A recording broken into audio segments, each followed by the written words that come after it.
by Michael Phillips, host of the MP on the Mike show on 910 The Fan in Richmond, which you can listen to after us.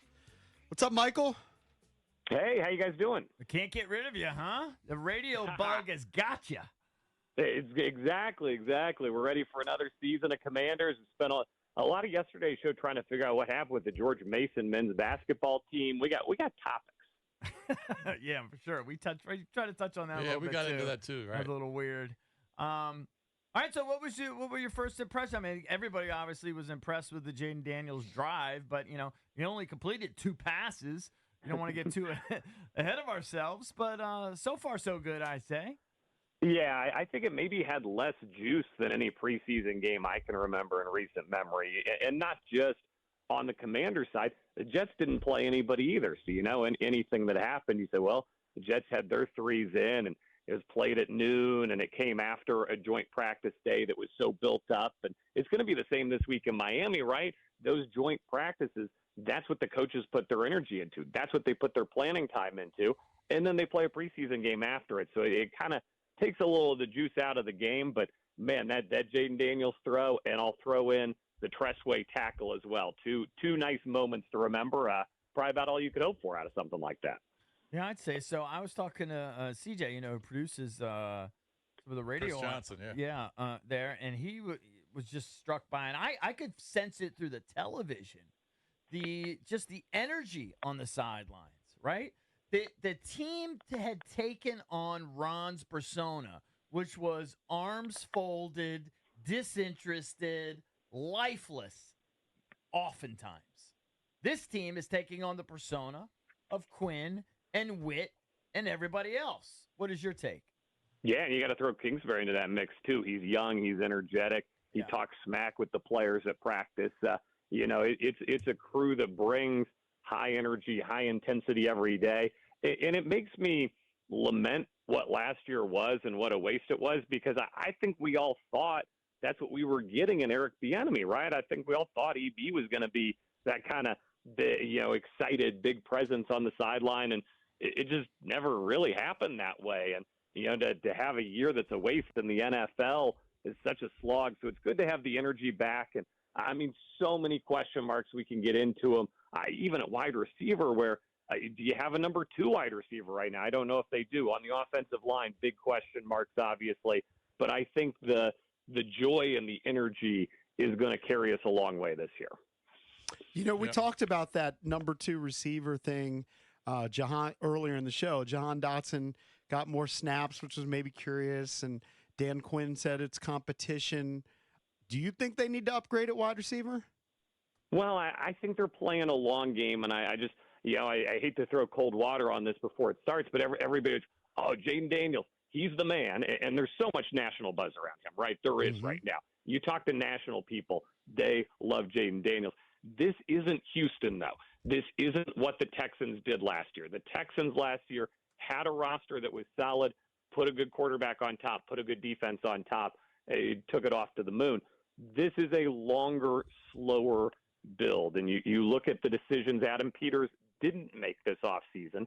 I would throw getting a receiver in there, not getting a left tackle in the draft, not mortgaging the draft capital to trade up. He's playing a long game, and I think what he wants, his reputation's so good. People want to play for him. People want to come be where he is. I think Jaden Daniels is going to be the same by the end of the year. I think he understands he could have overpaid and overtraded for guys this year, but if he waits a year, these guys may be the darlings of free agency next year if things work right, if Cliff's a fun guy to play for and DQ's a fun coach and people love watching Jaden, they could have an advantage in free agency. And I think they're really eyeing next year as the time to start making those big moves. Were you impressed at all by Jamin Davis? He seems to be their pet project, and I'm actually kind of excited to see if they can get something extra out of him. With so much athleticism, he's just been a dud so far, but maybe they can find some usage with him. It's been fun to watch because I think the coaches genuinely don't know where they want him. They just know that they like him. I do think they like him too. Mm-hmm. They like his work ethic. They like the athleticism. They like the hustle. They just don't know what to do with them. They don't know where to put them. They don't know where to use them. That's what they're trying to figure out, and you're watching it in real time. And I think For Joe Witt, that's the challenge. Is he a defensive end? Is he a stand-up linebacker? Is he a guy who comes in on third downs? What exactly is that role? And I think you're going to see him play a lot of preseason snaps for that reason. They're going to try him in a lot of places. He's been working with Darryl Tapp on the defensive line. He's been working with the linebackers. He's in different position groups, different meetings. I don't think the issue is I know the issue is not, oh, this guy's a bum, we got to run him out of town. They really like Jamin Davis, and they like his hustle, and they like his dedication. They just don't know what to do with him. Do they think they have enough pass rush? They brought in 3 guys during the offseason. They don't have the big names. No more Montez Sweat, no Chase Young.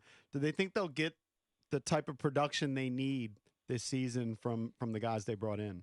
Yeah, you're really looking for one of these guys to pop. It's a fresh start for Cleveland Farrell. He was a top 10 pick with the Raiders. Obviously got the bust label there, a chance for him to kind of revive his career a bit with lower expectations and, not that top 10 label anymore. Dorrance Armstrong comes from Dallas.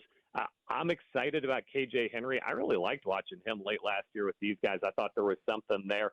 At the end of the day, though, there are no proven guys here on this defensive line, no proven options on this pass rush. You're going to need somebody to step up, and I think it's kind of open audition season now. We didn't get to see that at all against the Jets.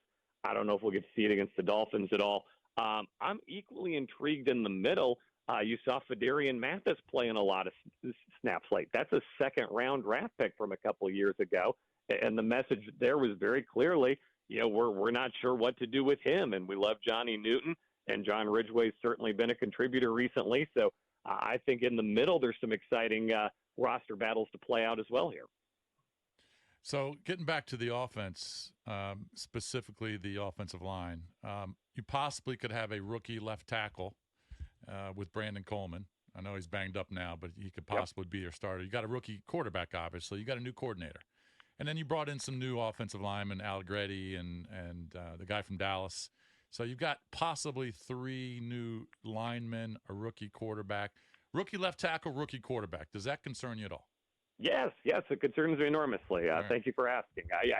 It's absolutely, when you have a rookie quarterback, you want to do everything in your power to make life easy for him, right? Get him good skill players, get him a good running game, get him veteran offensive linemen. And, at center, they did bring Biadasz in from Dallas. That allows them to have a veteran presence there. But this is nobody's idea of a dream scenario, a rookie left tackle and a rookie quarterback. I do think, though, on the touchdown run that Jaden had the other day, you saw John Bates out there throwing a big block, the tight end. I think you're going to see a lot of 2 tight end early this season, right? So Zach Ertz is clearly Kingsbury's guy. I think he's going to get a lot of run. I think he'll be out there a lot. But I think you're going to see a lot of John Bates, too, and a lot of, let's throw a second body in there. How can we make life a little bit easier for Jaden Daniels? Because you don't want to ruin the kid the first year, and you don't want to ruin Brandon Coleman either, his first year, and especially if he's going to be fighting through injuries here early in the year.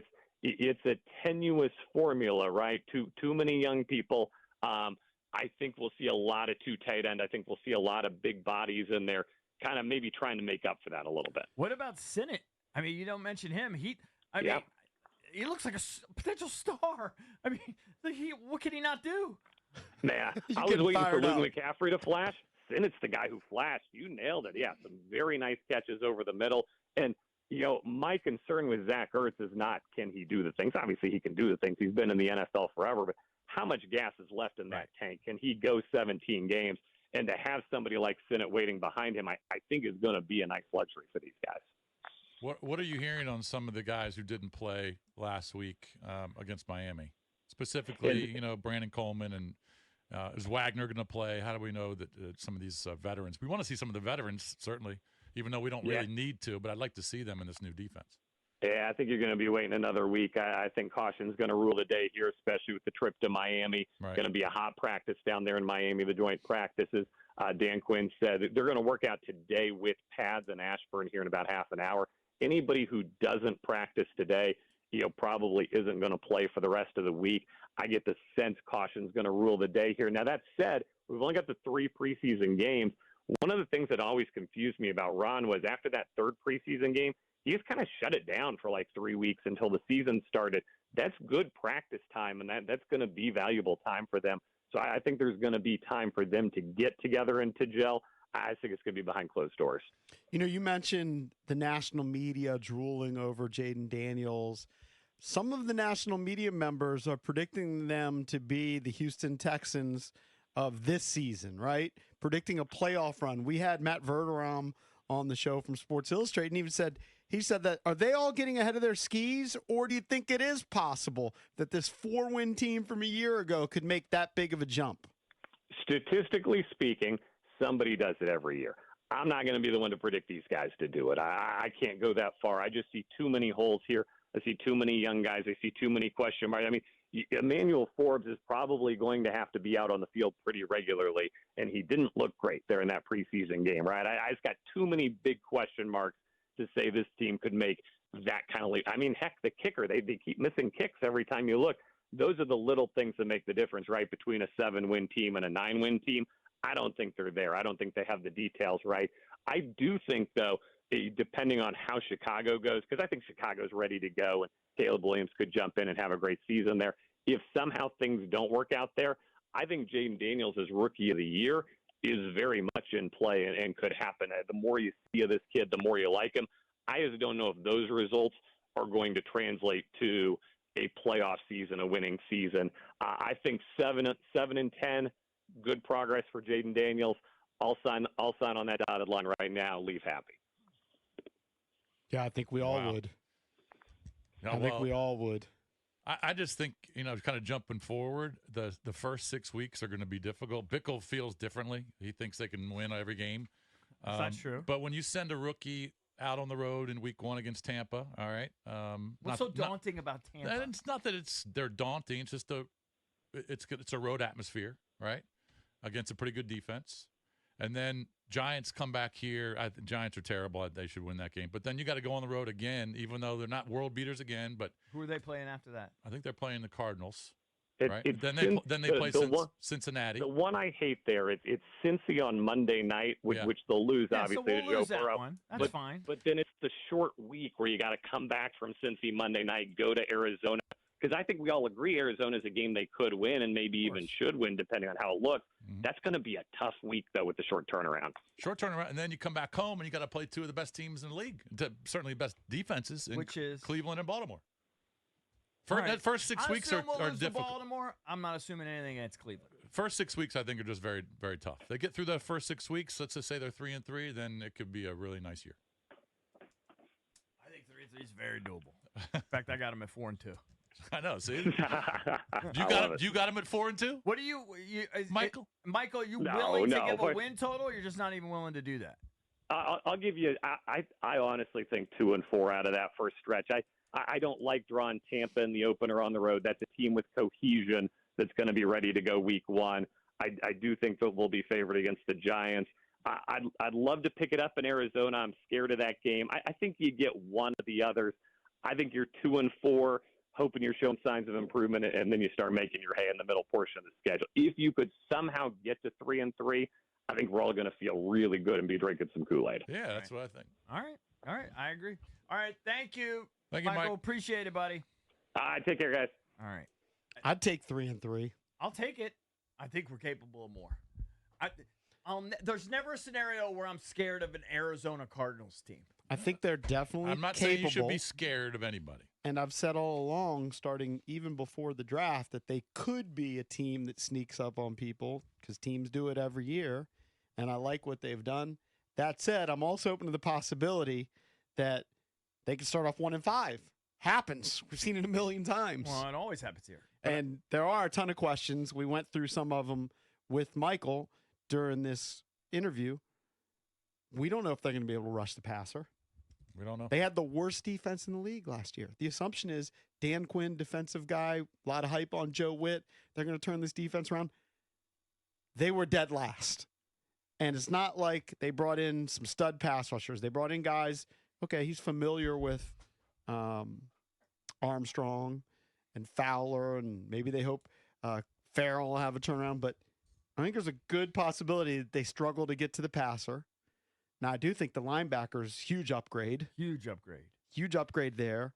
And then the secondary, question mark. So I don't believe the defense is going to be and then all of a sudden really good. And then They're going to be better, The though. secondary is a question mark. We haven't really talked about that. But, you're adding some young guys. And in week 1 against Tampa, you're going against Mike Evans. Also going against Baker Mayfield. And Godwin. Baker had a good year last year. I know. Yeah. He's fine. He's fine. I'm just saying it's not an easy out. You look at it's Tampa. I don't but think it's on an the road easy with out. a rookie quarterback. It's not a daunting out to me. It's not daunting. I'm it's not not like saying you're it's playing easy. Kansas City on the road Right. at week 1. Exactly. But there's only so many Kansas Cities. If you want to chime in, 800-636-1067. We're the Junkies. Keep it here.